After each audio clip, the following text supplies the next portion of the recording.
Shalom, good evening. This is TV7 Israel News broadcast to you from Jerusalem, and in today's top stories. Israel is bolstering its preparedness along its northern front with Lebanon. U.S. National Security Advisor Jake Sullivan asserts that the U.S.-led coalition to ensure freedom of maritime navigation in the Red Sea is preparing to take additional action against the so-called Houthis. Saudi Arabia's top diplomat highlights Riyadh's view that a ceasefire in Gaza would result in alleviating prospects of regional escalation. The Israeli military is doubling down on its achievements in the Gaza Strip, while in tandem, the IDF is ratcheting up its counter-terror operations throughout the West Bank districts of Judea, Samaria, and the Jordan Valley, while also preparing for war on Israel's northern front with Lebanon. Speaking to Special Forces of the Elite Engineering Unit Yahalom, IDF Chief of General Staff Lieutenant General Herzi Halevi stressed that following the October 7th massacre, the region has witnessed what happens to those who seek to harm the state of Israel. במערכה הזו אנחנו אומרים אמירה מאוד ברורה לכל האזור. מדינת ישראל רוצה לחיות כאן, יש כאן הרבה מאוד אנשי מילואים. הבאנו אותם מהחיים שלהם כבר 3 חודשים, מהמשפחה, מהעבודה, מהלימודים. מדינת ישראל רוצה להתפתח קדימה בשגרה, אבל כשיש איומים כאלה וכשקורים דברים כאלה, כל המדינה וכל האוכלוסייה, וזו תעודת כבוד למדינה, נרתמים כולם לבוא ובאמת מוכנים לעשות הכל, כולל סכנת חיים, והאמירה היא אמירה לכל האזור. מי שיתעסק איתנו בצורה הזו, גם כשקורה דבר קשה, התשובות שלנו תשובות מאוד נוקבות, מאוד חזקות, מאוד נחושות. כך היה ב100 הימים האחרונים, כך יהיה קדימה, עד שנמלא את כל המשימות, עד הניצחון, וזה יהיה מורכב. יש לנו עוד מורכבויות רבות קדימה. היום בלילה אנחנו נוציא כוחות בעזה, להמשיך להילחם במחבלים. אנחנו נוציא כוחות ביהודה ושומרון, להמשיך להילחם בתשתיות טרור. אנחנו נוציא כוחות בגבול לבנון, להמשיך להילחם ולהשמיד תשתיות טרור. Meanwhile, on Israel's northern front, IDF Northern Command Chief of Staff Major General Uri Goldin toured an exercise of Battalion 5030 of Brigade 228, which is the last phase of exercises along Israel's northern front to prepare for a plausible invasion of Lebanon. התרגיל שאנחנו נמצאים בו ויוצאים אליו לחלק האחרון שלו הוא תרגיל שהוא חלק מהחשיבות של ההגברה של המוכנות שלנו להרחבת הלחימה והמתקפה ללבנון. אנחנו מוכנים לזה יותר ממה שהיינו אי פעם להיום בלילה, אם נצטרך, ואנחנו נמשיך ונחזק את המוכנות ואת ההיערכות גם קדימה. אנחנו ב7 לאוקטובר יצאנו למלחמה, מלחמה על הבית. כולכם התייצבתם, הרבה לפני שקראנו לכם, כדי לעשות את משימת ההגנה הזו. אנחנו במשימת הגנה חזקה מאוד בלבנון. גם עכשיו פרוסים עשרות אלפי חיילים כדי לעשות הגנה בגבול הצפוני של לבנון, הגנה מאוד חזקה שפגעה בהרבה מאוד חוליות בצד השני, יותר מ-150 חוליות שנפגעו והרבה מאוד יכולות שנלקחו. Meanwhile, at the World Economic Forum in Davos, U.S. National Security Advisor Jake Sullivan, during a Q&A session, addressed mounting prospects of regional escalation. Look, the risk was real from October 7th, and the risk remains real today. And that's why, in the immediate aftermath of October 7th, President Biden mobilized at lightning speed to move U.S. military assets, to increase deterrence in the region, to send a clear message to actors who might want to exploit the situation. And we continue to be focused on that. But we do see a pathway to a shift in the military campaign in Gaza, a reduction in tensions and the exchange of fire along Israel's northern border, a reduction in the risk of escalation in other parts of the region, and we'll have to continue to deal with the Houthi threat. We see a pathway. Regarding the threats by the Iranian proxy Ansar Allah, which is dominated by the Houthi tribe, to maritime shipping in the Red Sea, Sullivan contended that the threat has escalated to global proportions.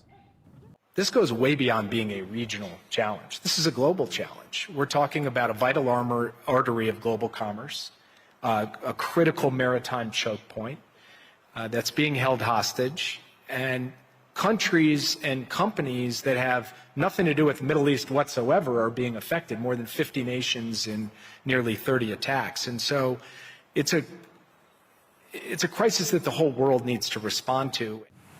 When confronted with the fact that the latest strikes against the so-called Houthis did not abruptly cease the Iranian proxy's belligerent attacks against maritime shipping in the Red Sea, Sullivan stressed that additional measures will be implemented moving forward. It is interesting to highlight that while the Biden administration is seeking to further enhance its maritime operations, dubbed Prosperity Guardian, as part of Task Force 153, French President Emmanuel Macron, who committed his navy to support the multinational maritime operation, sought to explain as to why Paris refrained from joining the joint UK-US strike that also included support staff from the Netherlands, Canada, Australia and Bahrain. La France a décidé de ne pas se joindre à une coalition qui a conduit des frappes préventives contre les Houthis sur leur sol. Pourquoi ? Précisément parce que nous avons une posture qui cherche à éviter toute escalade, mais nous sommes présents pour préserver la liberté de navigation. Et d'ailleurs, nous avons interrompu missiles et drones qui allaient frapper des navires norvégiens. Et donc, nous agissons pour protéger nos propres équipements et les équipements de nos alliés. The French leader went on to insist that Paris is taking action to try and dissuade the Houthis from disrupting international shipping in the strategic waterways. Donc nous agissons, mais le cadre, ce n'est pas un sujet militaire, c'est un sujet diplomatique. Et pourquoi nous le faisons ? Parce que nous sommes vigilants et attentifs aux équilibres de la région et au fait qu'il ne doit pas y avoir d'escalade. Meanwhile, in Yemen, the Houthi tribe has established tours of the commercial vessel Galaxy Leader, which was commandeered by the Iranian proxy on the 19th of November. The referred to tours evidently aim to prepare new tribal recruits ahead of expected hostilities. نحن طلاب مراكز الشيخ محسن أبو نشطان العملية قمنا بالخروج إلى محافظة الحديدة لمواكبة الأحداث التي تجري في هذه المرحلة ومنها العمليات التي تقوم بها أبناء القوات البحرية. هذا العمليات التي ترفع من شأن الشعب اليمني ونقول لإخواننا في فلسطين لستم وحدكم بل نحن معكم حتى آخر قطرة من دمائنا. ورسالتنا إلى أعداء الله والله أننا هذا الجيل الذي سينكل بكم أشر التنكيل وبأمريكا وبإسرائيل.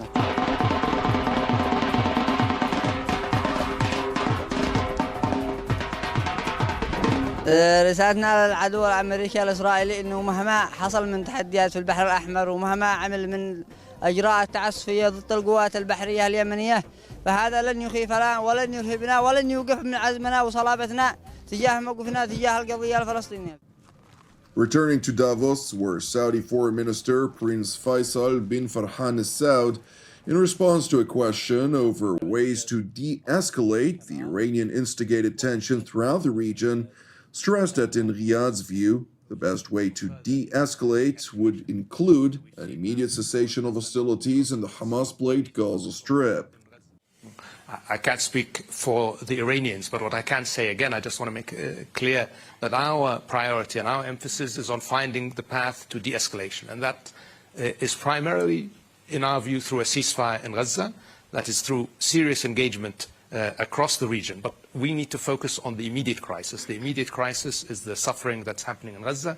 We're continuing to see that going on. We don't see any real prospects for that ending.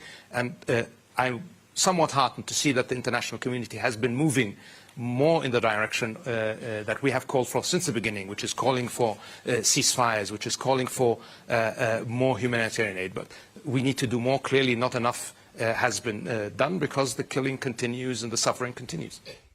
Returning to Israel, where relatives of the Bibas family marked the birthday of one-year-old Kfir Bibas yesterday, whose entire family was mercilessly kidnapped by the Islamist Hamas terror group into the Gaza Strip on October 7th.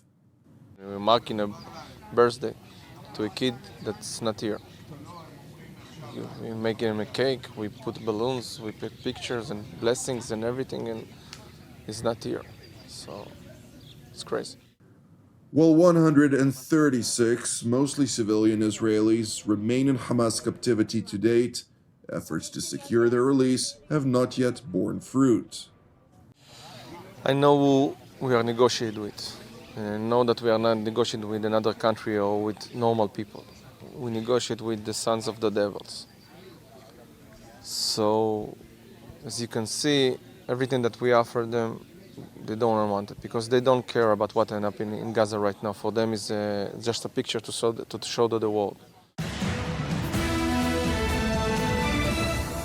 Thank you for watching TV7 Israel News. I'd like to encourage you, pray for the peace of Jerusalem and salvation of Israel, including particularly those in Hamas captivity. Moreover, it is important for us to highlight that TV7 Israel is a donation-based non-profit ministry with all of our productions free of charge. Therefore, if you're blessed by our daily updates and would like to help us bear the costs, please consider making a donation. You can do so by visiting our website at www.tv7israelnews.com. I'm Jonathan Hessen wishing you an Erev Mevorach, and God willing, we will see you during our upcoming TV7 Israel updates. Until then, Shalom from Jerusalem.